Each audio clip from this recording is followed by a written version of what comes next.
Tonight on Police 10-7, Hadley takes the law into his own hands. I know you're defending yourself, but you can't go get a baseball bat and chase someone up the street. And emotions run high between brawling boys. Okay, what's happening? This guy's grabbed my fucking neck. Who grabbed your neck? This cunt here's got a broken neck. This one? Also tonight, tensions flare on the fruit-picking fields. That guy and that guy. Yeah. Come storming over into our faces, starting anything, stirring things up, and then it all broke loose again. Yeah. And a disgruntled drunk deals to his taxi driver. I've been bullshitted by this too many times, but that taxi driver's trying to take me for everything, yeah. So his house is to be safe.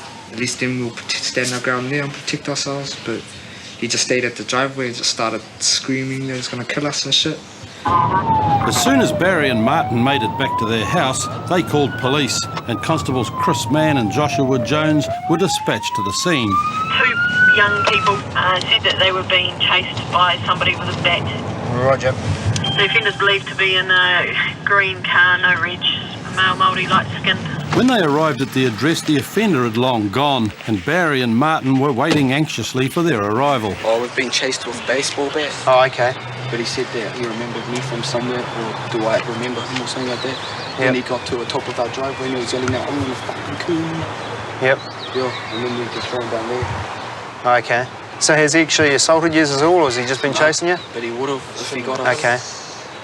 Okay, so do you know the guy? I've never seen him in my life. I think it was from the last time when we ran up Moya Road getting chased with swords and bats. And what came of that? What was that? Nah, he must have just thought I was someone else again. Okay. After a lengthy interview with Martin and Barry, police head off to track the offender. By the sounds of it, they've just simply been walking up the road. There's been a guy sitting in his vehicle in a driveway. He's eyed the boys up, the boys have eyed him up. He's obviously taken exception to something. The guy seems to think he recognises one of the lads from something else, and he's chased them up the road with his baseball bat, threatening to do serious damage to them. So we're just going to basically make some inquiries now as to the sort of area where the guy came from. There's a guy parked in a green Toyota here. Yeah. Earlier on. Yeah. Does he live here, do you know, or? Yeah. Guy with a beard? Yeah. Yeah. Beard. All right. Young fella? Got it, yeah. Yeah. Yeah. Where does he live? House next to mine. Down the driveway, or the one with the house here? One right there. Actually, I don't know if he lives there. He used to. We've made inquiries at the address where he came out of. He doesn't actually live there anymore. He's sort of between addresses. So we're not too sure exactly where he is at the moment. But we know who he is. So obviously we're going to make some more inquiries later on and obviously get his side of the story. But police wouldn't have to look for Hadley for long. Later that evening, Joshua Jones received a phone call he didn't expect. The alleged offender gave me a call last night. We went and spoke to his mother. His mother got in contact with him. He's called up the police station and asked to speak to me.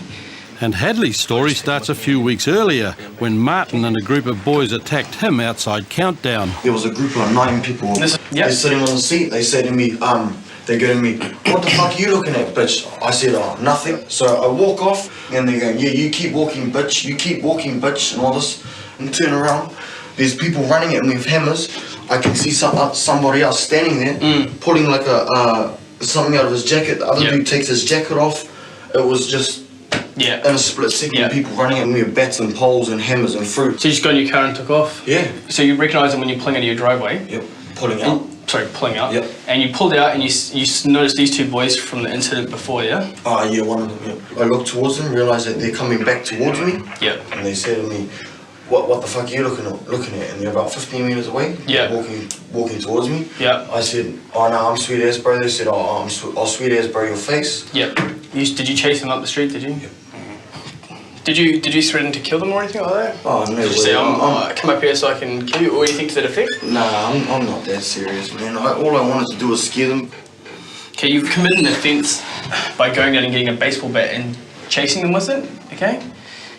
Because I know you're defending yourself, but you can't go get a baseball bat and chase someone up the street, okay? Because it's wrong.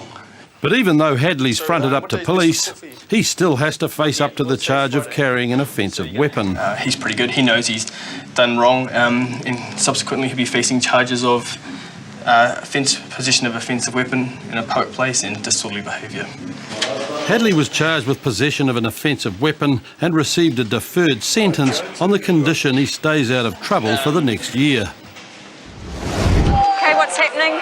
Hey, oi, this guy, he's grabbed my fucking neck. Who grabbed your neck? He's got a broken neck. This one? This guy there. Orientation Week in Dunedin is a time for celebration and drunken brawls, and Constable Tracy Burnsgrove and Jess Thompson have just found their first fight of the night. So it's this guy talking to the other officer in the black shirt? What happened was we walked past. Yep. He dropped it but it was a bit of a shoulder. You got a bit lippy to each other? No, what happened was I think we both kind of dropped it, shoulder. I told him to piss off, and he come back and he grabbed my neck like that. He grabbed his neck, so he grabbed my neck. He grabbed him, and he's only just broken. He's just had surgery on his neck. I just had to shoot him, and that hurt. Did he actually pull off? No, he just grabbed my throat. The only thing that hurts me is if I tweak it, if I pull away. So he just grabbed me straight on. Because I'm the sober one, and so pulled I'll you take back. And pushed me back. Is it right?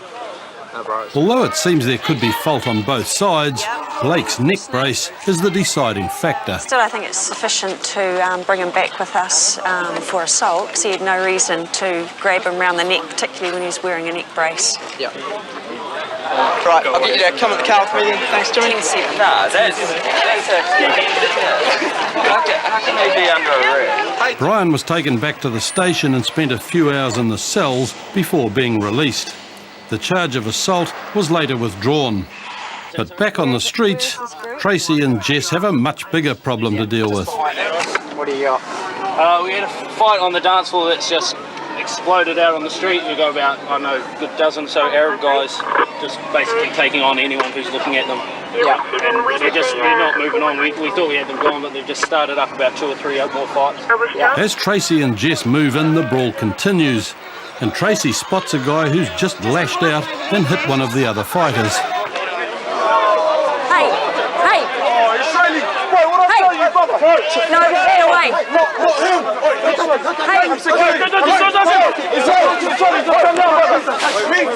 Listen to me. Come over here. I'm talking to you. Come over here. Come over here. No. Come over here. Come over here. Go away. Go away. I know. Go away. Come over here. You threw a bottle in my friend's face. Yeah. No. Come over here. This guy's just... Stand here. You threw a bottle in my friend. Look at him. Okay, why did you hit that guy in the face? He threw a bottle. When you told me waking up, he threw a bottle in him. I swear that guy right there. That guy there. They call him Taliban. Fuck off.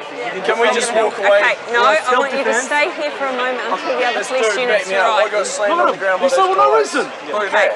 Even me, he's trying So, yeah, I want you just to stand back at a moment so I can talk to this guy, okay? So stand back. Yeah, come over here, thanks. Yeah, mate, thanks for that. Okay, tell me what's happening. I said go away, otherwise you'll be arrested for obstruction. See that fence there? Yeah. We're just standing and watching it, and someone threw a bottle on that guy, called him, what do you call it? Taliban. Yeah. And this guy got the bloody thing, look at it, on the bottle. Got to slam the guy for no reason. Where's that the guy there, he won't stop, It's very confused, and nobody seems to know how it all started. Well, I saw all the guys start fighting, and then they started bullying each other, and I saw one of the guys run up to them, start hitting them, and then they all just started getting together, and I couldn't really see what was happening because it was just such a big group of guys all fighting. But other witnesses have said Tracy's suspect was only acting in self-defence and that the real offenders had already left. So point out to me which is the guy over leaning on the fence. Grey jacket. He had a grey jacket on. Grey jacket on. They got in the car, some of them as well. They took off as well. Took off as well. Yeah. Unfortunately, it was people everywhere. It started ages ago from in there.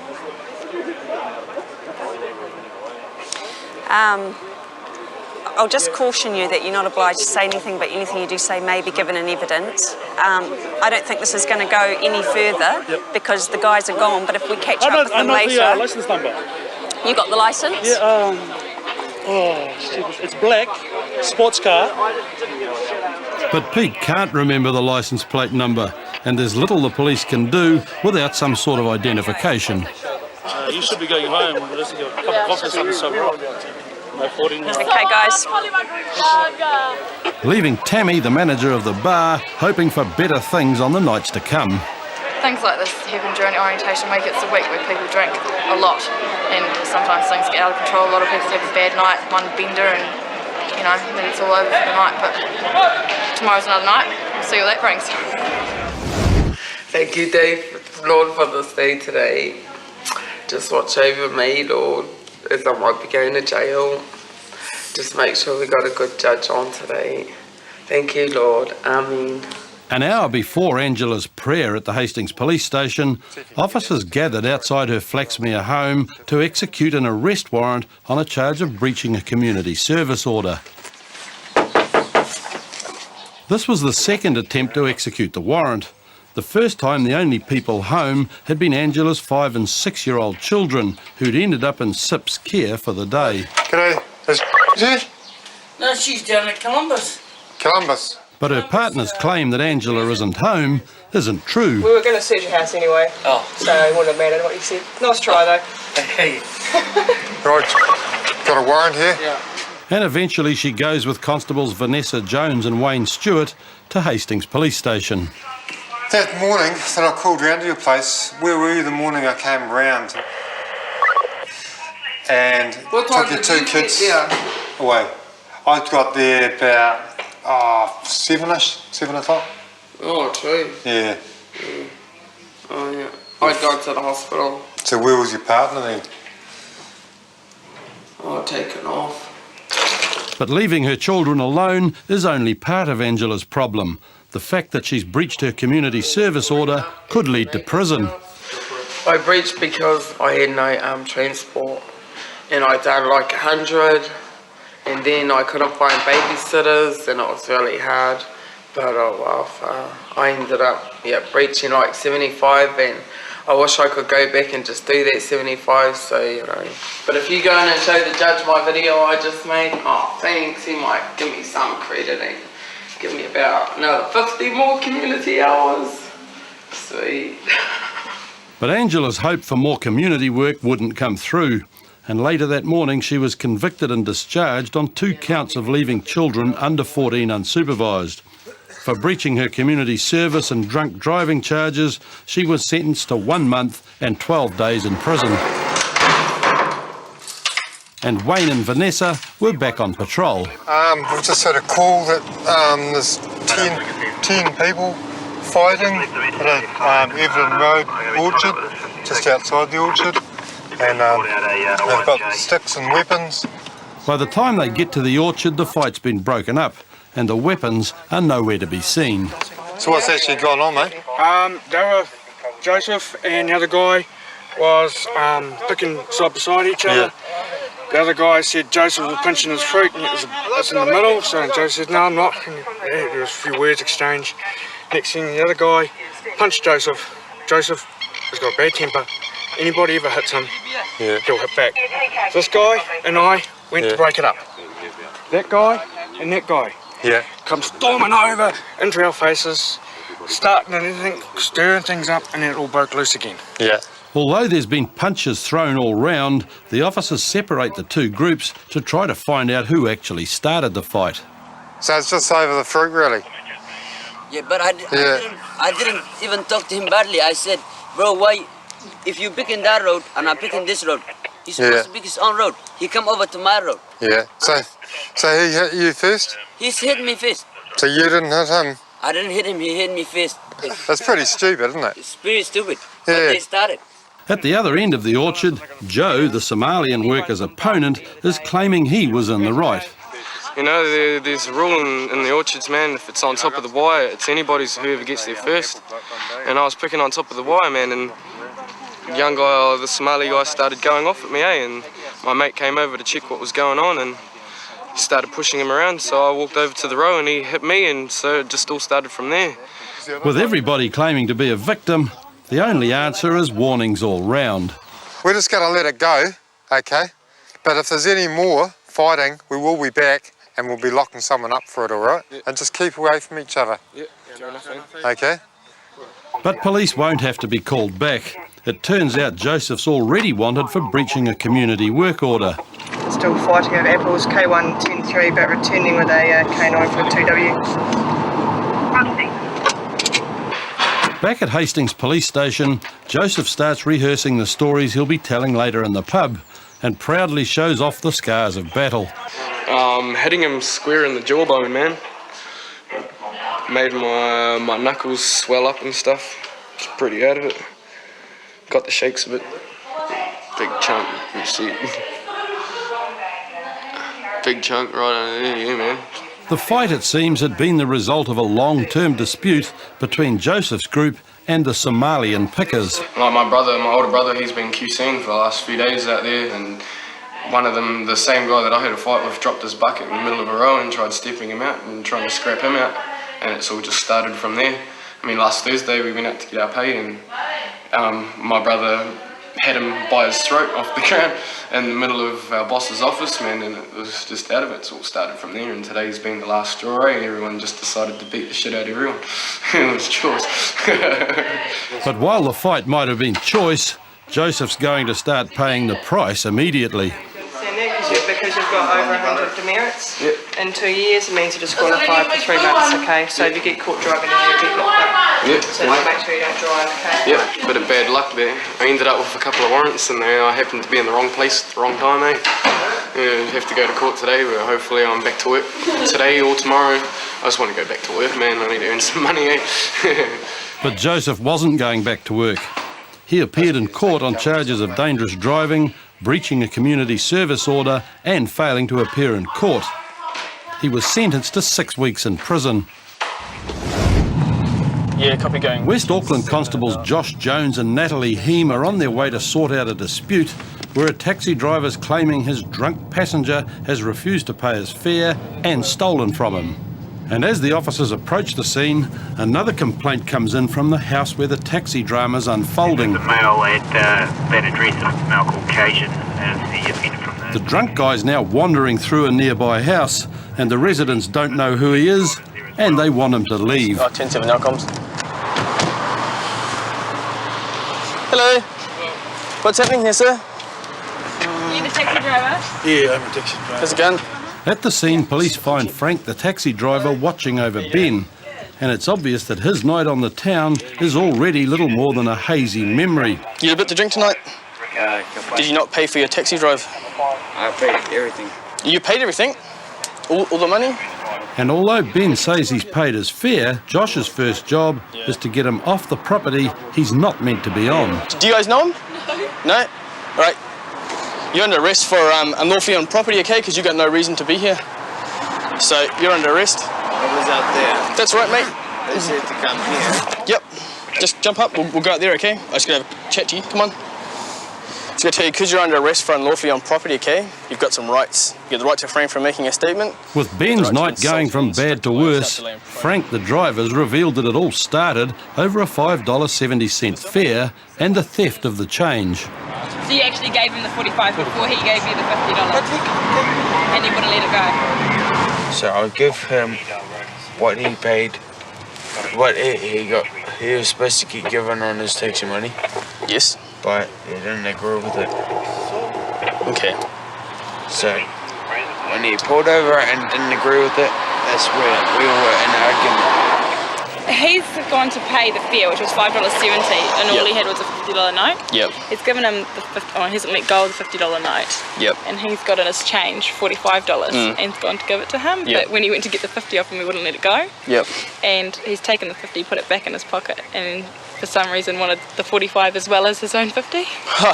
So he managed to get 20 of the 45. Yeah. So that's what he's still holding. So you took $20 off this man when you're supposed to be paying for a fare? I never took no Ben, pay him. Pass the money you have to pay him.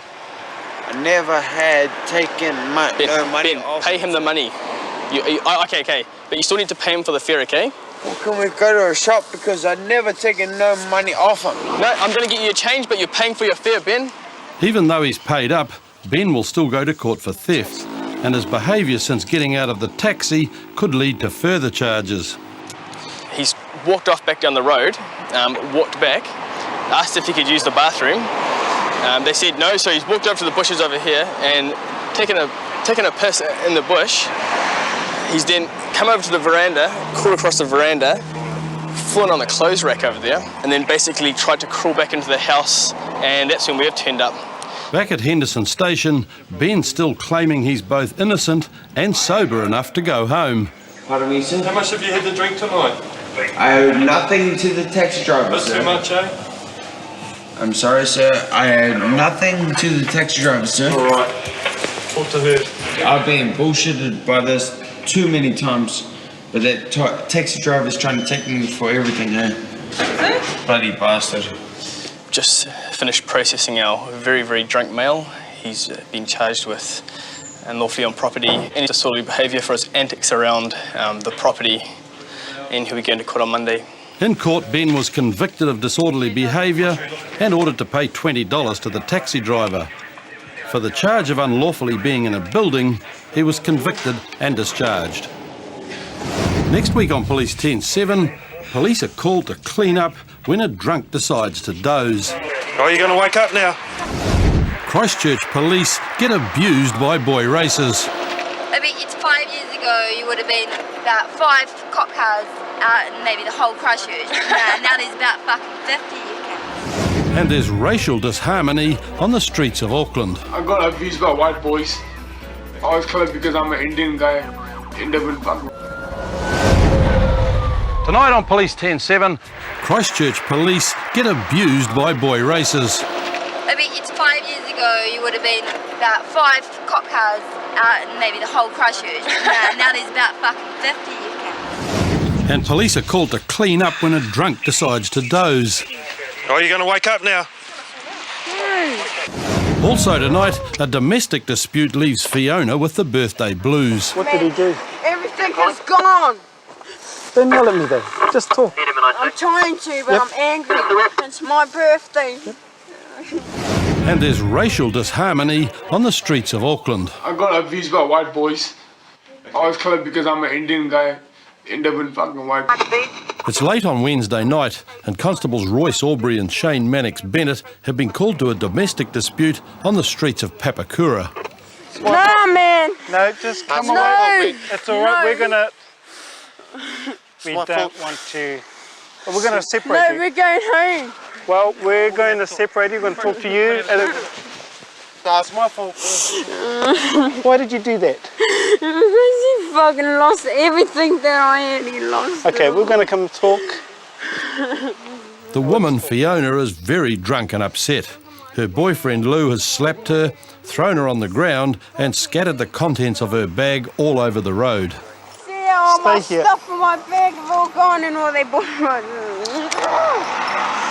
All they bought me was this broken shit, man. It's got nothing really to do with you, mate. I've done all the wrong. That's right, mate. I might put her in the back and talk, eh? Although Lou claims responsibility, Royce still needs Fiona's side of the story, but is having difficulty calming her down. Man, why did you come here and get us for? I can lock you up for being disorderly in a public place. You want me to do that? This has got something between me and... I don't want to do that. I just want to talk to you. You sit here. I'll find out in a minute, mate. Eventually, Fiona settles in the back of the car, and it turns out that she's been celebrating her 18th birthday. It's my birthday. All right. My birthday. It's just the way... I lost all my stuff, What man. did he do? That's what I'm pissed off at. I can understand all that, my but- things are gone. But you need to tell everything, me. my wallet, money, everything is gone. Don't yell at me though. Just talk. I'm trying to, but Yep. I'm angry. While Royce has been talking to Fiona, her boyfriend Lou told Shane how he hit her. Yeah, it was my fault. He gave me a couple of slaps in there. It was, not really in me to do that sort of stuff, but it happened. And I think it's just, the alcohol. Yeah. That's all it boils down to. He's hit you? No, he isn't. He has. He's told us. I've hit him. I've seen that. He's not that type of dude to be doing that, and his brother can tell you that. Everybody around can tell you that. It's just me that pisses him off. Fiona's emotions are jumping between anger and guilt, but she doesn't want Lou to spend the night in the cells. But I love him so much. I want to go home with him tonight. But in domestic situations like this, the police have to get the victim to a place of safety. Okay, you're not going to go home together tonight. We're going to separate you tonight. Why? Because of what's just happened. It doesn't matter. It does matter. Me and If we're involved, it does. We'll end up together again. Trust us. We'll end up together again and have a good time again. That wasn't a good time what we saw Nah, just then. It just happens to other people, but me and will end up and have a good time again. No, not tonight, you're not going to. All that Fiona's got left is frustration. I've got things that have been given to me, and it's all over this grass, and I can't even find it. My earrings and everything have gone. I just want to go home. I just want to go home tonight. But Fiona wouldn't be going home with Lou tonight. She was dropped off at a friend's place and Lou was taken back to Papakura station. The following morning, he left Auckland with Fiona heading north, and he's been charged with common assault. Right, where are the bags? I've nothing but I do. Okay, you're not obliged to say anything. Anything you do say may be given as evidence. Do you understand that? You can talk to a lawyer if you want to, and you don't have to make a statement. Do you understand? All right. Stand up. Turn around. Moments before Auckland officers Greg Fallon and David Mays had arrived on the scene, a group of volatile drunks had mobbed the suspected handbag thief. Wait, if your mate not get up, you fucking idiot. Not wanting to fuel an explosive situation, the suspect Jack is moved to safety before David and Greg take statements from the victims. My bag is like he took both of our bags, but we've gotten her bag back, but not mine. I've got like no ID in there or anything. They chucked my shit out, and the only thing that's in there. What was the other guy wearing, and what did he look like? He's in a he's driven past here okay. twice. Which way? He drove down there. First when we saw him, he went down there, and then he came back past me around there. He's in a. Do you know the registration? Well, I'm sure. I think it's actually his car. His mate's driving. What's the registration of that car? Hey? What's the registration of that car? Come on, fella, you know. Oh, stop crying. What's your mate's car? What's your mate's car?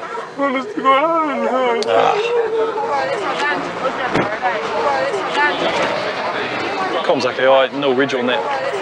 While his friend managed to get away, Jack's outlook isn't as bright. And when Greg interviews the second victim, Susan, his future is looking even worse. Yeah, him and the other guys said, well, where are you guys going to go? And we turn around and say, well, we don't talk to stalkers kind of thing, you know. And then in the end, they ended up following us here. And they were talking to us non-stop. Yep. And they wouldn't fuck off, they wouldn't leave us alone.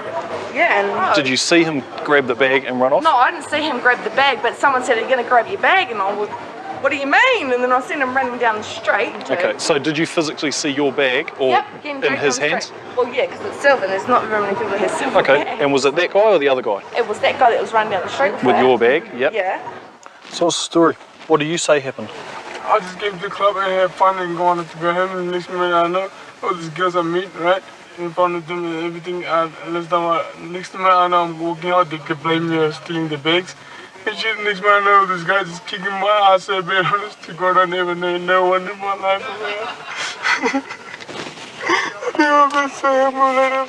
Why would they say that you stole your bag, their bags, if you didn't? I just want to go home and sleep, honest to God, I never been so bad. With Jack still hysterical and claiming he's innocent, obtaining clear details is difficult, but a lucky break arrives when Susan spots Jack's friend. There he is! Down that road, boy! There he is! No fucking kidding me!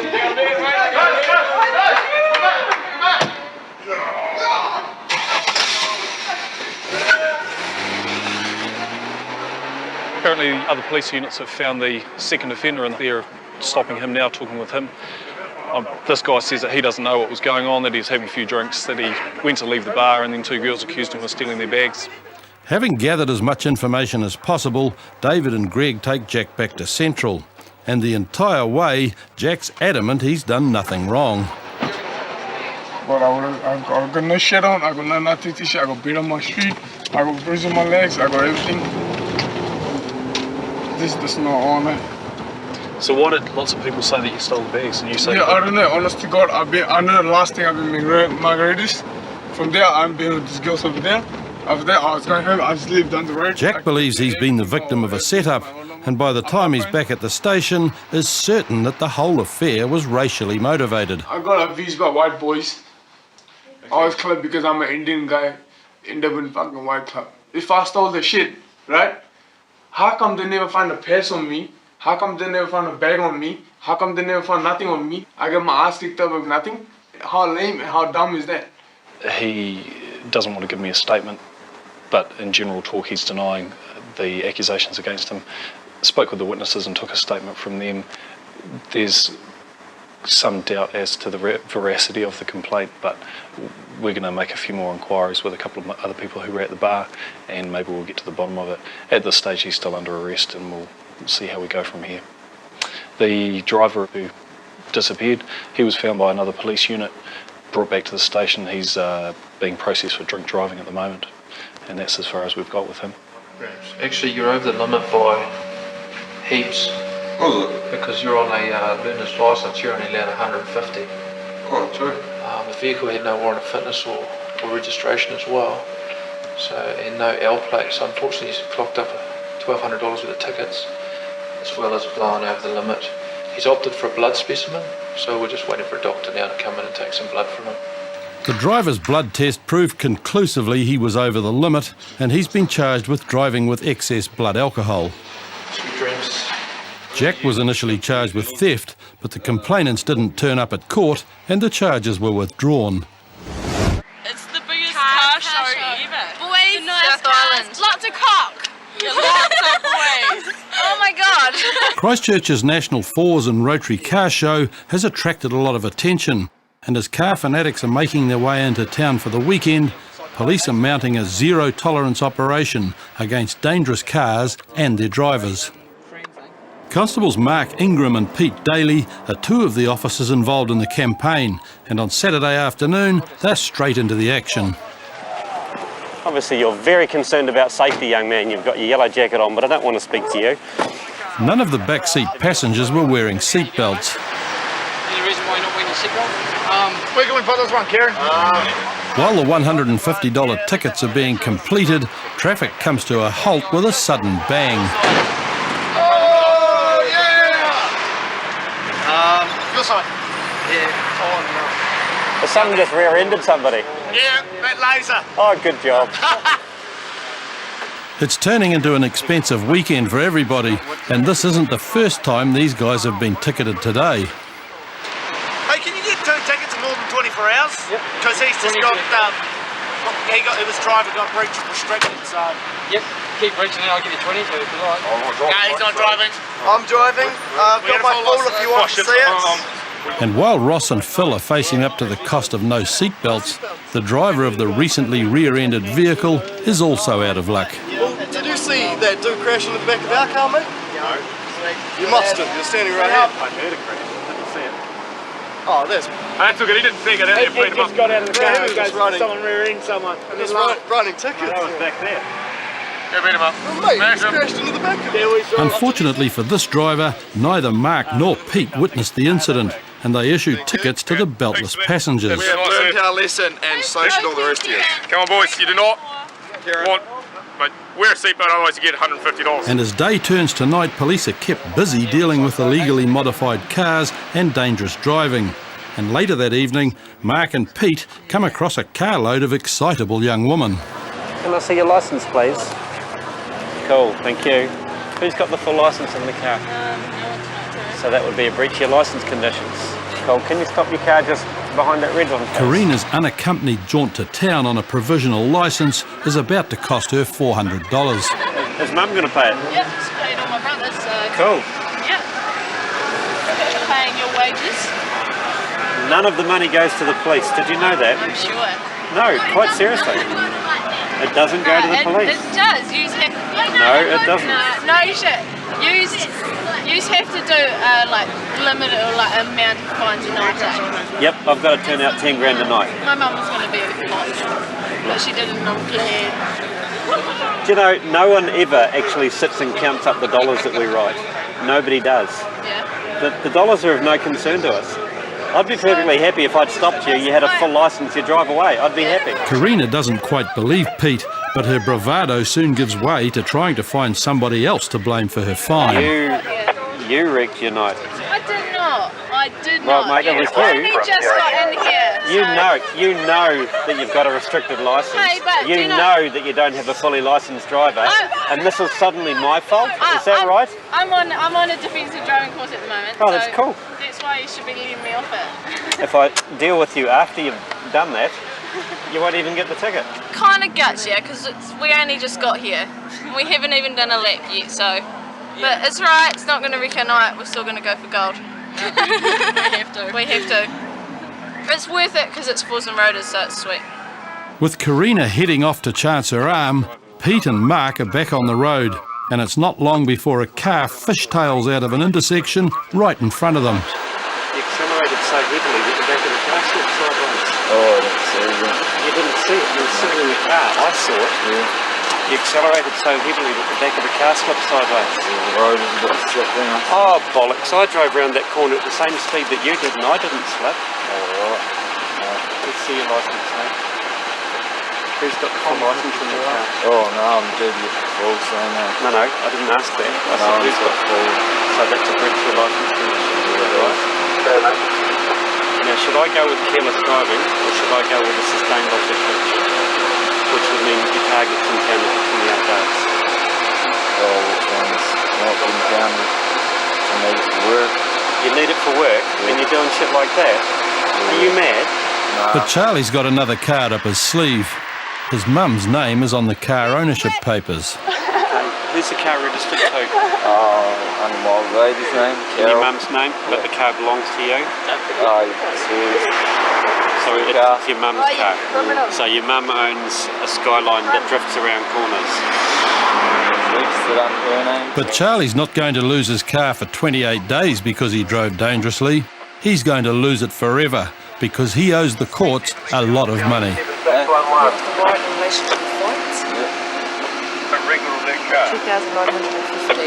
Oh, yeah, or something.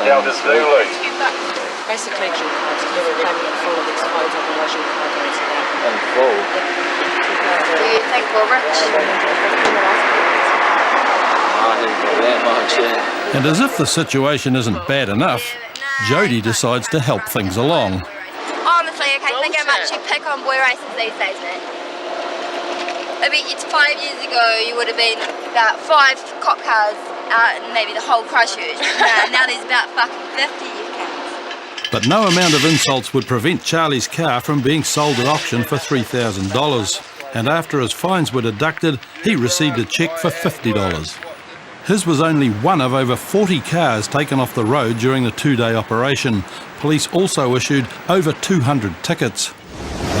It's late on Friday afternoon, and Hastings constables Brent Smith and Phil Wong are responding to a call from a worried family in a nearby street. They've found a 13 or 14-year-old female unconscious on the driveway who's obviously not injured, just extremely intoxicated.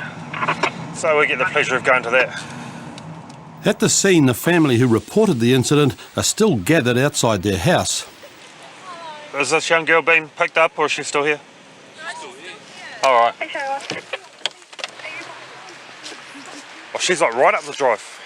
You guys... we found out that she punched our car and walked up here. We don't know how long. That's what somebody said. This person's been there, but we don't know if it's a male or a female.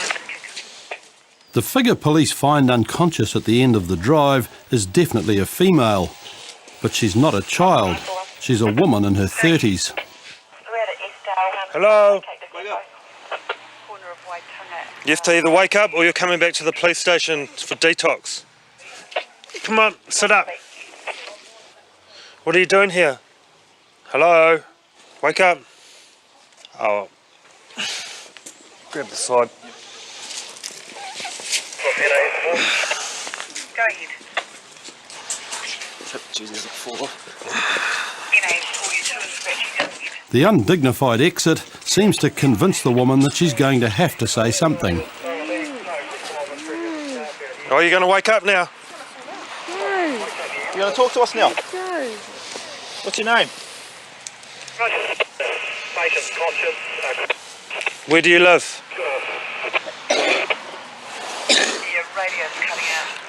Geez, you must smoke with a cough like that. You know whose address is this? What's their names? There's no... It's here, so you got the wrong house. You just scared these people with their children, sleeping in the middle of their driveway. Who do you live with at the street? We can take you there now. Can you walk? How about we grab an arm each and we will help you. Ready?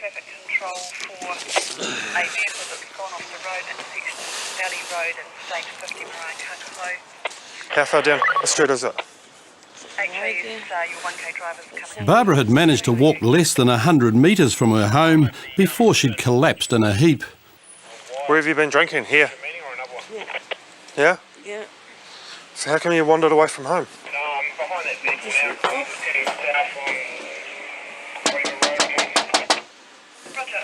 Hey bro, does this lady live here? Yep. Yeah, she's just bloody wandered around the corner and fallen asleep up someone's drive. What's this lady's relationship to you? Oh, she's my girlfriend. Oh, okay.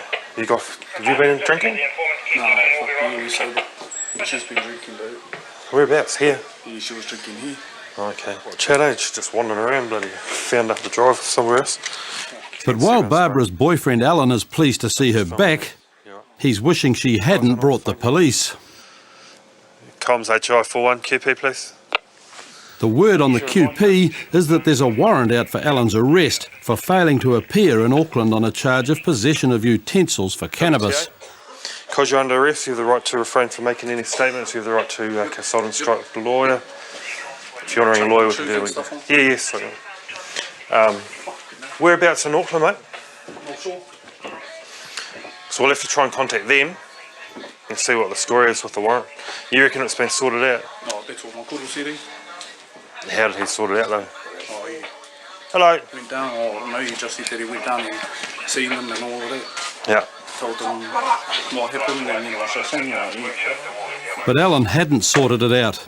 He'd just headed out of town, and he was taken back to Hastings Station for the night. We've just got to shoot to another job and we'll come back and grab you a mattress and stuff. Just take your shoes off now, chuck them around here.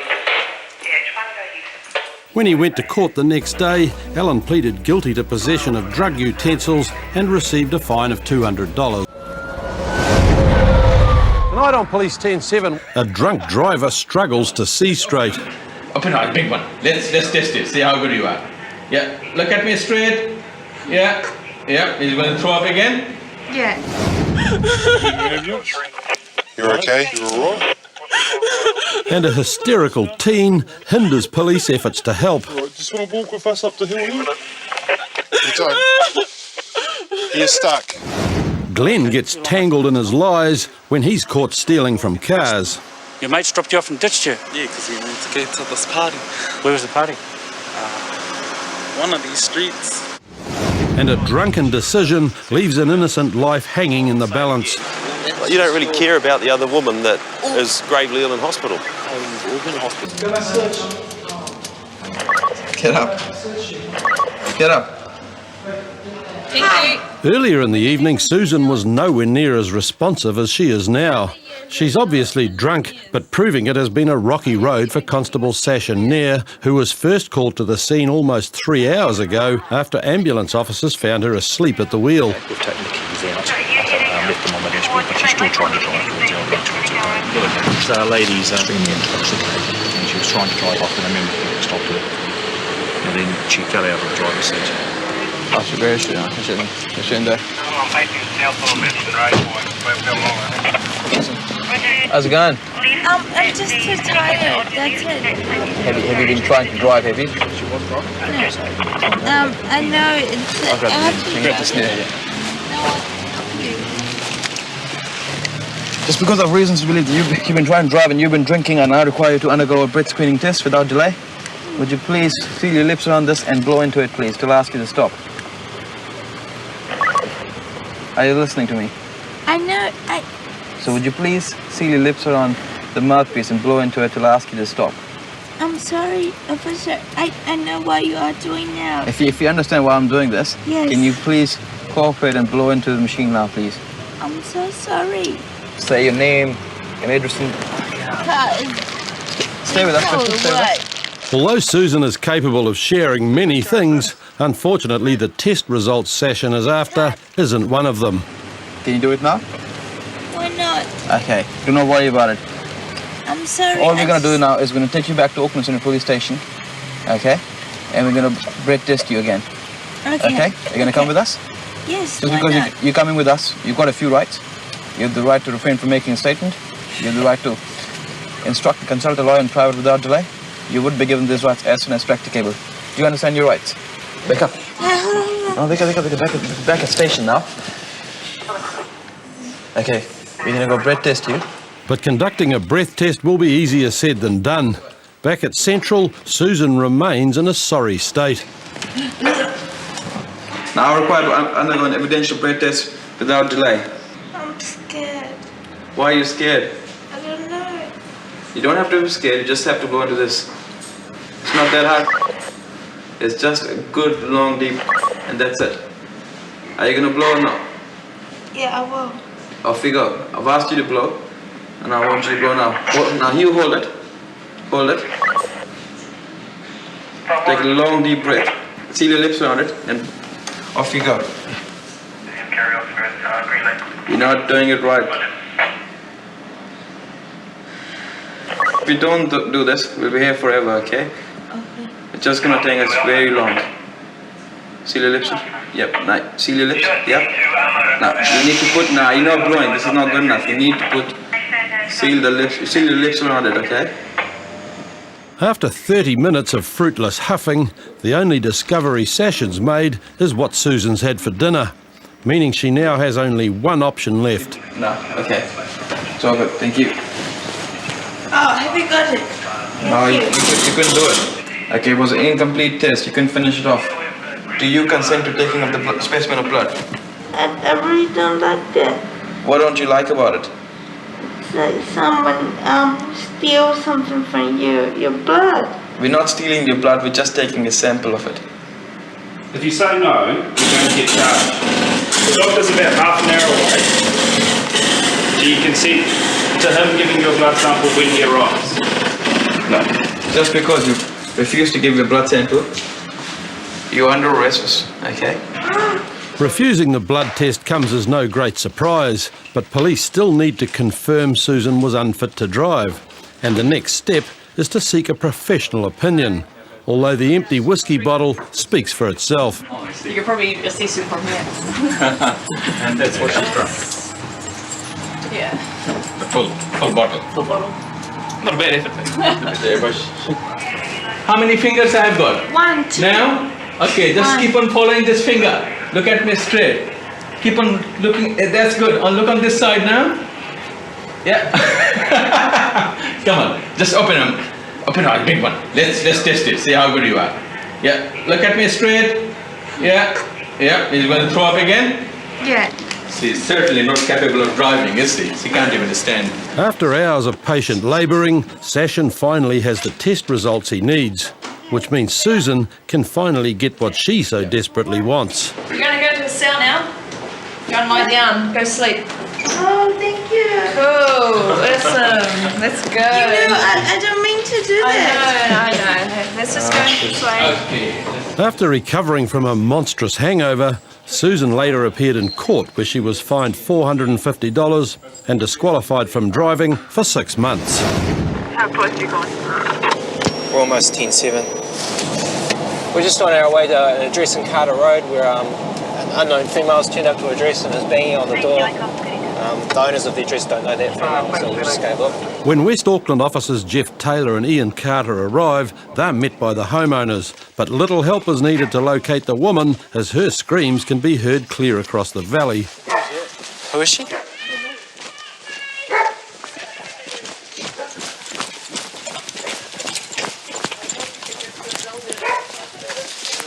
You alright?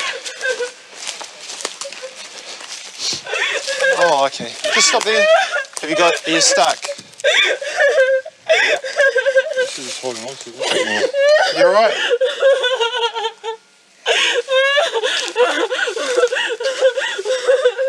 What's your name? Okay. I just need to know if you're hurt. Do you need an ambulance? Do you need an ambulance? You're okay? You're alright? Just calm down, you're alright. Although she strayed only metres from the road, Felicity's managed to lose herself in the bush at the back of the property. And while she's in no immediate danger, the mixture of alcohol and panic has resulted in a flood of emotions. Have you been drinking? No? We need to know what's happened to be able to help you, okay? We need to know what's going on to be able to help you. Come for a wander, eh? It's a bit cold down here. You alright? You want to follow us up? How'd you get down here? Were you at a party nearby, were you? You were? Oh, okay. Just have a seat in the back. So where was the party? Just down the road here? Geez, you must have walked. Who are you? Fucking Paul. Oh. Whatever. She's come from here. She's walked down Scenic Drive to get here. So it's a fair hike. She's done pretty well. We've just got to drop her off in the road. She's got no history. Someone's there. With her address now confirmed, police can safely see her home. But it seems despite her 14-kilometre hike in the wrong direction, Felicity is reluctant to end her night. You what? You want to go back to the party? Pretty sure the party's over. Because I'd really like to get my jacket and my jumper. Oh no, that's something you can leave for another day. Our concern's that we drop you off home. Wait, there's only one rule. You've got to stay on your side of the police car, okay? Don't puke on you. Sorry? Don't puke on you? Yeah, that would be greatly appreciated. You forgot the rule. You've got to stay on your side. What number? A few hiccups later, Felicity arrives home safe and in one piece. Is this the house here? Or is it that one down there? This one over here. Come on. And while she may be annoyed with police for ruining her fun night out, returning her home is certainly better than the alternative. I don't really want to take her back to the police cells. So it turns out to be a happy ending where she's now being looked after by her flatmates and we're off to another job.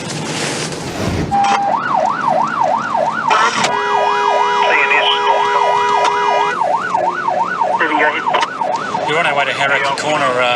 TNS, the Takapuna sergeants, apprehended a car knocker, someone breaking into a car. Two have taken off on him into property, so we're off to have a look at that. When Auckland dog handler Guy Baldwin and his partner Raz arrive at the scene, he's briefed by other officers who have just arrested one of the three offenders. They just all bolted out down here. Fat man's track. And then they went over here.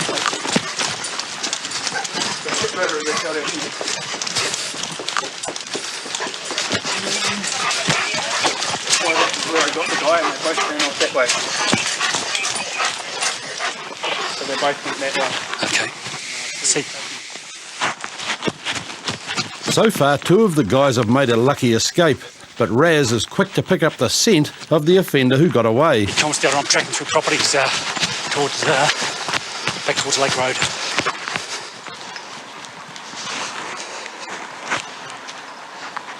After a short track, the trail ends, but when Guy inspects the nearby vehicles, it's evident the offenders have come through here. It's got the ignition barrel pulled. Thomas out of 24. Yeah, I don't know I'm going to go any further here. I've checked sort of properties in the vicinity and the dog's not restarting for me, so could be at ends round here and there could well be a vehicle. Who knows? We've had quite a strong track through properties to Hauraki Road, and it stops quite abruptly on us. Perhaps these guys have had a vehicle in this vicinity that they've jumped into. They were trying to steal the mag wheels off that car, which not going to run far with mag wheels. So that's a possible scenario. This offender might have escaped by car, but it seems he may have left his mate behind, as a man matching a suspect's description has just been spotted nearby. And when Guy catches up to the suspect, there's plenty of evidence he's spent a night out stealing. What's that in your pocket? It's my CD player. Wouldn't know what's that. Just a torch. Why have you got a torch? I need just to see around. Why do you need to see around? Maybe What else have you got? Just my You don't have CD to show me, you're not obliged to. Or anything. Nah, yeah, just my CD player. Oh, okay. Why your shizzle, muddy? Oh, nah, they've always... Muddy. Yeah. Nah, they've always been like this. Okay. And what part of town do you live? Mangere. You live in Mangere? Oh, okay. Yeah. You're a long way from home tonight. Yeah, fuck, my mates dropped me off and ditched me. Your mates dropped you off and ditched you? Yeah, because we wanted to go to this party. Where was the party?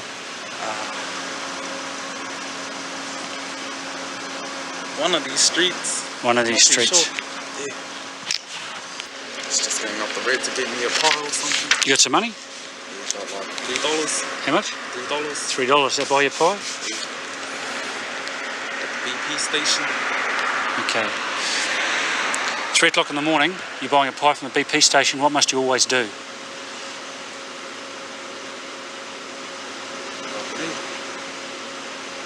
Three o'clock in the morning, that pie's been in the warming drawer for probably about 12 hours. It'll be thermonuclear. You must always blow on the pie. I'm hungry. Always blow on the pie. Safer communities together. Okay? And like the joke he's had to endure, Glenn's evening has reached a bad end. As backup arrives, Glenn's instantly recognised as one of the guys who fled police at the scene. Why'd you run? Why'd you run from me? Over there. You know what I'm talking about? So you're all covered in grass. Explain that for us. You don't know. You and your mates ran from me over there. Why'd you do it? Tom started 24. You don't know what I'm talking about. Okay. I'm telling you now. You got time for it. I was over there in Clifton Drive. You and 2 of your friends were with a red Mazda. Do you remember that? No? You don't remember it. I saw you with the red Mazda over there with you and your mates. Okay? I'm 100% positive you ran from me. Because of that, you're under arrest for unlawful interfering with a motor vehicle. Do you understand that? Right? Because you're under arrest, you have some rights. You have the right. Just listen. You have the right to refrain from making statements. You also have the right to consult and instruct the lawyer without delay. You understand your rights? He had property on him from cars that have been broken into, and a little torch which they've obviously been using to see what they're doing. He's been identified by the police officer who apprehended the first guy, so that's all good. And the crime car picked up someone getting into a taxi nearby as well. So 3 up, 3 down. We've scooped them all, which is always good. With any hope of an escape gone, Glenn is reunited with his car-knocking buddies back in police cells. In court, he faced 2 charges of theft from cars, 2 counts of unlawfully taking a motor vehicle, and he received 2 months' imprisonment on each charge. Guns, I'm just following the ambulance. On Auckland's North Shore, 2 vehicles have collided head-on, and as Senior Sergeant Chris Powell arrives, details of the incident are still sketchy. The initial report I have is that it's a high-speed crash. I'm not sure the state of the injuries or how badly blocked the road is, but we'll go and investigate and see what the story is. What's the go, mate? The driver is here Yeah. in the car. He does appear to be drunk. His passengers have run off into the bush, but unsure if he's hurt. Okay. Is there blood in the car, or does it look like his head's hit the windscreen or anything like that?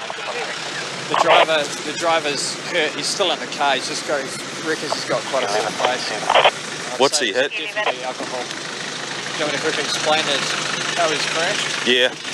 He's been flying this way. He's been seen to lose control. He lost control so bad he sort of spun around. And at the point where he when he went backwards, he came across the side of the road and hit this lady here in the red car full on, she had no chance. Okay, and how's she? She's ambulance attending to her. She looks quite badly shaken up.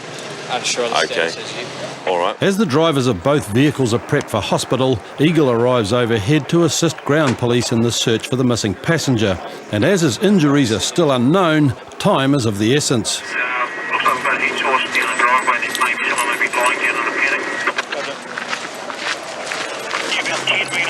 continue on your right, guys, just off the driveway.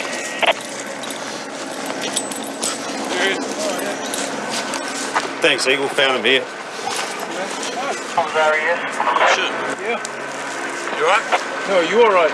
I'm not too bad, yeah. Yeah, alright. Is there a problem? Or? Where have you come from, mate?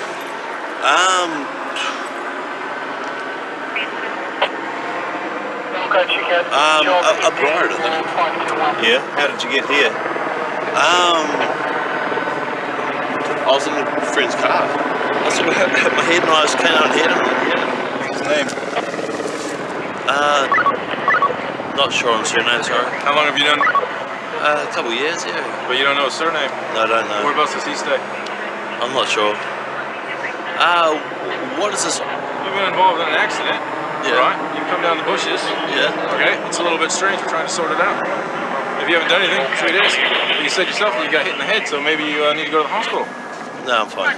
Well, how do you figure you're fine? You've been in an accident, you hit your head, you come down and lay in the bushes like a deer. That doesn't make much sense. Or I have been drinking a little bit tonight. Yeah. Well, maybe you need to be checked out. No, I'm fine. All right. Now, have you told these constables exactly what happened? I'm not really sure. I assumed I was going home, to be honest. That's what I assumed. I got is this Albany Highway or what? I don't know. So you think you were going from Wairau to Milford, is that correct? Yeah. Well, this is the Upper Harbour Highway. Yeah. Does that give you a clue as to where you should be? OWI is advising they're going to invoke I've been drinking, I can't answer that question. 5 kilo at Well, you can, because you've answered several questions about what you did today. Yeah. So I want you to I'm not a think hard. idiot. I don't have to answer anything to you, as you know that.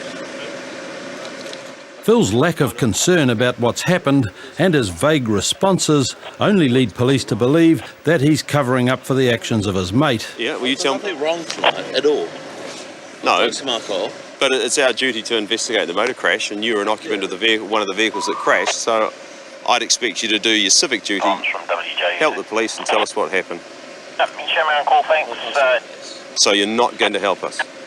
I'm getting a little bit annoyed with that, actually. Okay, you know you have to remain at the scene of an accident, don't you? You know that? Whether you're the driver or not of a vehicle. Did you know that? No. See, ignorance of the law is no excuse either. Did you know that? Oh, really? Oh, okay. So if you didn't know it was wrong to murder, you could still be guilty of murder, do you see? I've done law for a few years, but I've done nothing wrong as such. And you, I mean, I don't know what your problem is or your problem is. I mean, it's all good. Everyone's had a... Well, it's not all good. A woman's been taken to hospital with neck injuries, and you and your friend are lucky to be alive, so it's not all good. It's a fairly foolish statement to make. So I want you to start cooperating with us. Don't leave... I'm actually quite an awkward position, aren't I? You're in more than an awkward position. I really want you to try and be mature about this and sensible about this, because I'll say it again, you're quite intoxicated, so it might not be sinking in, but you and your friend are lucky to be alive. You almost killed another... You and your friend almost killed another motorist, and you're displaying a shocking social conscience. You don't really care about the other woman that is gravely ill in hospital. We've all been in hospital for various reasons. Yeah, he's of a particularly obtuse and obnoxious nature at the moment. He's declining to make a statement. He's obviously protecting his friend who was the driver of the offending vehicle. But we're going to take him to North Shore Hospital to get him medically checked out just to make sure he hasn't sustained any sort of injury. We're going to have to get you to seek treatment. I'm so fine. No. Are you a doctor as well as a lawyer? Eventually the police decided they weren't going to get any information from Phil and they left him in the hands of hospital staff. But witnesses came forward to say that it was Phil's mate Sam who caused the accident. Sam received no injuries, but he was convicted for careless use of a motor vehicle and excess breath alcohol. He was disqualified from driving for 9 months and given 80 hours community work. The female victim sustained neck injuries but eventually recovered. Next week on Police 10-7, a barside brawl gets out of control. Comes down, get some more units down here, please. They're fighting despite us being here, over. Arrest me, brother. And ignorance of the law causes headaches for police. Well, it's attempted theft, is what he's trying to say. Attempted theft. Since when does this will come in? And Harry's so hammered he can't remember his own sister. What's your sister's name? Charlene. Charlene. Charlene to be... Charlene. I don't know. You don't know your sister's name? I know, but... I'm having a real hard time. Tonight on Police 10-7, an unbridled temper lands Hester in hot water. Do you even know why you arrested me? Yep. What? Big mouth. Hey, fuck. And Matthew's so hammered he can't remember his own sister. What's your sister's name? Charlene. Charlene. Charlene to be... Charlene. I don't know. Also tonight, a barside brawl gets out of control. Comes down and get some more units down here, please. They're fighting despite us being here, either. Arrest me, brother. And ignorance of the law causes headaches for police. Tippy and Cheryl Galloway are searching for a van seen fleeing the scene of a street fight. And as they receive details from comms, the informant on the phone relays on some concerning news. Management, the house, there's a vehicle leaving, heading towards Bellingham. What kind of vehicle? Confirm if those people have firearms or anything in the van. Comms RI3. Did you say guns? Yeah, I will confirm whether they were seen holding or if they are at the property. The details are just coming through. I'll give you more shortly. But before the presence of firearms can be confirmed, Nick and Cheryl catch up with the van they're looking for. What was the reg? Stop here. Let's go. And as the occupants have clearly noticed their arrival, they decide to proceed with caution. Wait. You guys been off at a fight? Oh, No? just to go and see what was happening. Oh yeah? What was happening? Picked up our son, was at a party. just the picked young him up kids, and took them off. Oh, okay. Brought him home. So you went around there just to pick the boys up? Oh, what's that bullshit, bro? Come here, boys. Hey, guys. We at this party too, boy? Oh, it's crashing it. Oh, you guys were going past? Yeah. We were walking past and... Didn't get involved in this fight? No. Oh, yeah. Wasn't any weapons or anything like that? No? Excellent, that's what I want to hear. Just to let you guys know, what came across the radio to us was that gang members fighting and weapons So I involved. just went to go pick up my suit and just put them home, that's all. Yeah, and there was a report of weapons and possibly firearms, so because of the firearms thing, we just got to look, okay? Yeah. There's no way of proving the family were involved in the fight, but police still need to make sure there aren't any weapons, and when backup arrives, they begin a search of the van and house. Come here. They're not polite like the cops and took it off. Fortunately, no weapons were found and police prepare to move on. But an auntie picks this moment to take exception to the intrusion and decides to get involved. It's a badly timed decision, as there's a warrant out for Hester's arrest and Nick recognises her immediately. Hey, come here, miss. What's your name? I'm telling you. I didn't even give me my rights, sir. I know my rights. Yeah. No. Yeah, you're under arrest in any case, okay? How come he's arresting her? She's wanted at the moment, okay? She's under arrest. Come here, you ain't up in there.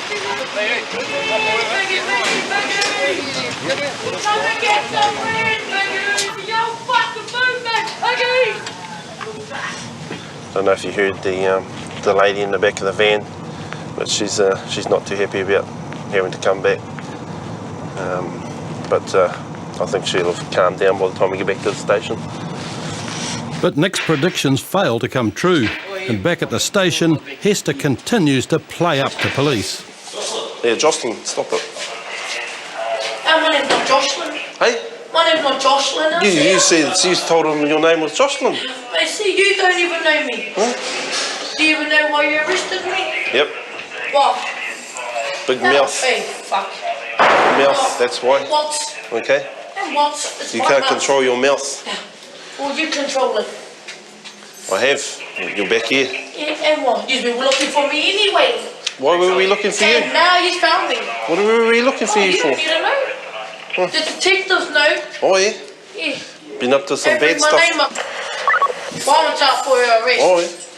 Oh. Eventually, Hester's sense of humour waned, and in court she was convicted on charges of willful damage and common assault. She was ordered to pay $105 and received 350 hours of community service. We just got a call from Napier Station saying that there's a taxi driver somewhere across the way there with just a fare that won't pay. We don't know if he's angry or abusive or anything like that, but yeah, I guess we'll find out when we get there. Is the passenger still hanging around with him, is he? Correct. Okay. It's his first mistake. He's scared. Oh, yeah. When Constables Eden Sewell and Shannon Reid arrive at the address, they find the out-of-pocket taxi driver with an extremely intoxicated teen. They gave me a house number 45. He doesn't want to go there. He said, this is his house. This is my house. Do you live here? Yep. So has he paid you? Yep. You've paid him? Yep. Have you? How much did you give him? 45. You give him $45 Yep. to get from the Thirsty Way to here? No, I was told him that 45 insurance is mine. Have you paid for your taxi yet? I'll tell you. Come right here with me. No, you stay out here. Come out here and talk to me. You don't need to go in there. You just tell me, have you paid for your fare yet or not? Okay, I tell you that. Have you paid for your fare yet or not? No. It's not a hard question, mate. Okay, I tell him that he does not belong here, but he does not belong here because my mates belong here. That he does not belong here because my fence belongs here. You're talking in riddles, mate. What's your name? Mary Mahorns. Sorry? I do not belong here. You don't live here? I do belong here, but who do you live here with? With my sister and her sister, nonsense. Okay. The only thing that's making any sense so far is that Matthew thinks he lives here, but there's no way of proving it as the occupants of this house are nowhere to be found. Your sister lives here. Yeah. You expect them to be home at this They're trouble home. Sorry? They're trouble with me home. They're supposed to be home, are Yeah. they? What's your sister's name? Charlene. Charlene. Charlene to be... Charlene. Oh, no. You don't know your sister's name? I know, but... I'm having a real hard time believing you, eh? I know, but... Can you tell us where you live, man? Yeah. Where? I know, but... Tell me the like, address where you live. I know Trouble Lane, hard child lane, but... Okay, well, we're going to have to sort this back out at the station, man. Jump in our car, eh? Okay. Yep, come and jump in here and we'll get you home, eh? It's still a matter of this taxi fare, though, eh? Yep. Jump in, bud.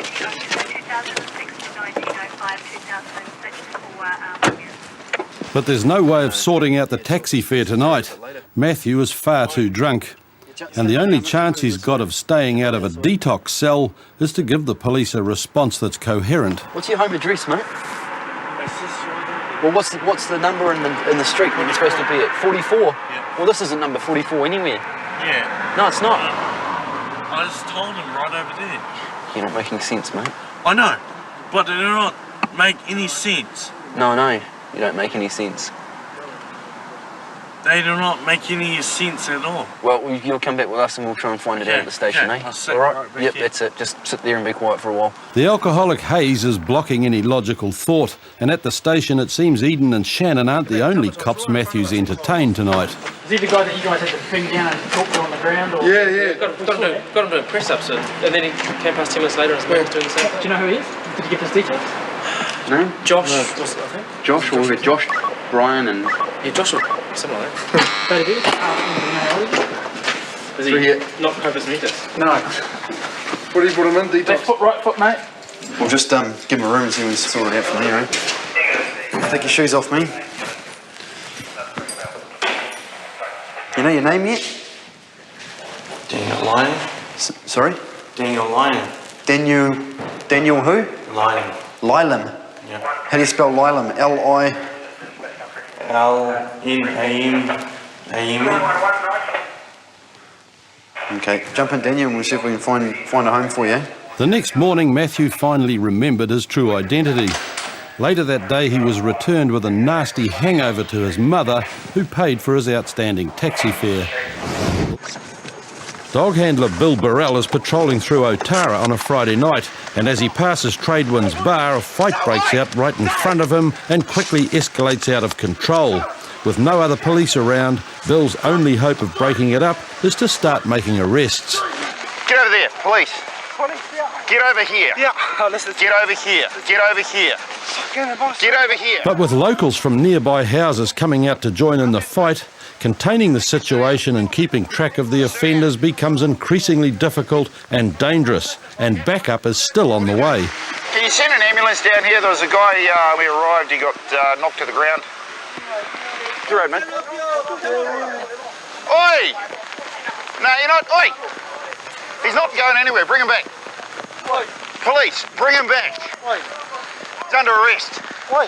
Because fighting. Now come back. No one fight. I got now. Boss. No. You come back here. You come back here and we'll sort it out. Okay. No one. Okay, you come back here. No, boss. I said that. No, you leave me alone. If you give him to back, you have a trouble. Go over there. I'll bring him over here. Back off. I will bring him over here. Eventually, Jeff's mates back down, leaving him to explain what's gone on. No, it's just between me and him, you know. My brother over there got hooked from one of the securities, and I just went and looked actually for one of them, and I overheard one of them talk about it. Then I went and asked him straight up, and then he took a swing at me. Well, when I turned up, there was you. And that dude in the yellow shirt. Fighting a fella in the yellow shirt. Yep, that's him over there. Fella that got dropped to the ground here, and you chasing some other fella over here, that guy there. And despite me being here and listen to me, despite me being here and telling you to cut it out, you just wanted to hunt him down and bash him. Jeff's excuse for fighting carries little weight with Bill, but there's no time to argue as another group of guys start to scrap across the road. There's a couple of people on the road opposite, pushing and shoving. I've got this side controlled. I've made one arrest. Just wait for a car to come down here so I can deal with him, and we'll go across the road and deal with the others up. But even the arrival of another police car doesn't slow down the fighting, and the scuffle across the road explodes into a full-blown beating. Comes out of there, dishing out a kicking to one offender, one victim of it. Stay here. Hey, what did he do, bro? To your right, Clint, they're just giving a kicking. Let him go. Boss, look at me. No, just wait. Clint, the guy in the white shirt in front of you and the guy in the yellow rugby league jersey, they're kicking the guy on the ground in the head over. With other officers handling the brawl, Bill turns his attention back to his arrest, but Jeff's mates take advantage of the distraction and the fighting breaks out again. Hey!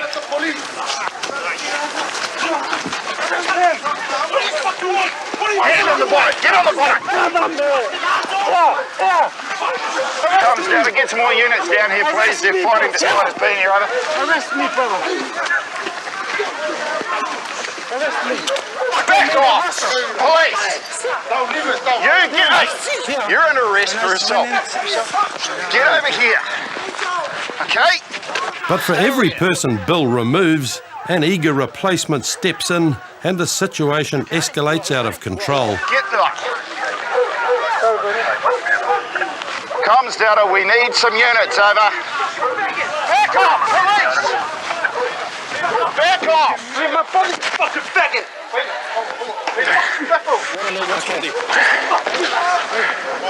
Any spare handcuffs?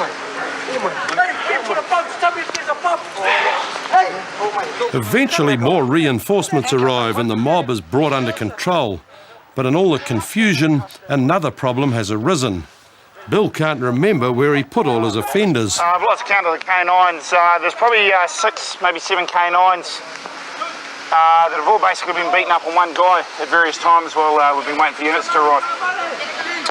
Whether a prison truck is the best option for transport or what, I don't know.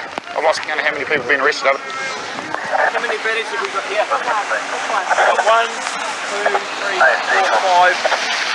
5 offenders, is it? Oh, there were heaps more fighting, but they're all that we could grab at the time. So they're all going to go fighting in a couple of places all together with? Well, yeah, there's two other topless guys with tattoos all over them. Where are they? There's a big fat guy and another one. Yep. Max? Yep, we've got a topless guy. We need 2 topless guys. One of them's a big fat one. Here. Right, they can go for assault. They were both kicking the guy in the head. These guys With everyone accounted for, Bill and the senior sergeant can finally sort out the scene. We'll get them all down to Papakura. We'll get them individualised as to who's done what and where, because Others who were around him were punching him, but certainly saw those two kicking him. But I mean, you can only do so much. yes, you did well. And while Bill can sigh a breath of relief, the same can't be said for the two victims of the attacks. You saw anywhere? No, just up here. With everyone finally off the street and the offenders locked in police cells, Bill can begin his debrief. 7 offenders. Yep. And 2 victims. Well, initially it had something to do with the bouncer kicking someone out of the pub. They should be charged with assault. Whatever degree of assault will leave up to you guys. Despite their injuries, the victims refused to go to hospital and were both treated at the scene before returning home. The reason behind the attacks remained a mystery, as all parties involved refused to talk. But in court, the primary offenders were convicted of common assault and were each ordered to pay $530 in fines and court costs. In Dunedin, the owner of an adult store has called police after getting into a scuffle with suspected shoplifters. But when constables Nathan White and Sally Hulls arrive, they're met by the suspects who claim they're the victims. About a guy attacking me with an iron bar with concrete at the bottom of it. An iron bar with concrete at the bottom of it. I'll just come back here for a second. So, you were in the shop? Yeah. So what happened was, she was in there looking at clothes to buy for her sister, and then he locked it, went out the back door, locked that door so we couldn't get out, came in accused her of shoplifting. I went to walk out the door was already locked, and I turned around and I said, open the door now before I kick my way out of the door. Then he picked up the thing, he came towards me with it, so I put my arm up to set back into the door. He hit me in the arm with it, pushed my missus out of the way, and now he's locked himself in there and got nothing more to say to me. Okay. With Jack still excited, his story is difficult to follow, so Nathan heads inside to get Carl's version of events. They'd been in the shop for about 5 minutes. I had other customers in here before them. He was touching stuff there. Then he walked over here, and he was over here with his partner or girl, the 2 people together, the female. She was looking here and she rolled it up in a ball like this. I was watching her and she got a bag and the bag sort of come open. She didn't actually put the thing in the bag. I didn't see that part because by that time I turned around and came up here to make sure what I was seeing was correct, and she had more than one. So I walked out that door there and I locked the front door. And with that I says, I don't like your shoplifters, and as far as I'm concerned, basically get out of my shop. They did walk up there. He walked out. Then he turned around and he just come back at me like he wanted to have a go at me. Then, because she was there, I said, that's it, out. He wouldn't go, and I will admit, I picked up, see that black, that safety? Yeah, I see it there. Right, I picked that up, and I says, get out. And with that, I walked back in here and I picked the phone up, and I did start ringing 111, and with that, it was all on. With 2 conflicting stories, it's difficult to know who the real victim is. And whilst Jack and Renee remain undecided about laying assault charges, Carl's allegations of shoplifting can't be ignored. He had a pretty good cause that you were going to take some items. Yeah. Okay, you had them rolled up in the ball, yeah?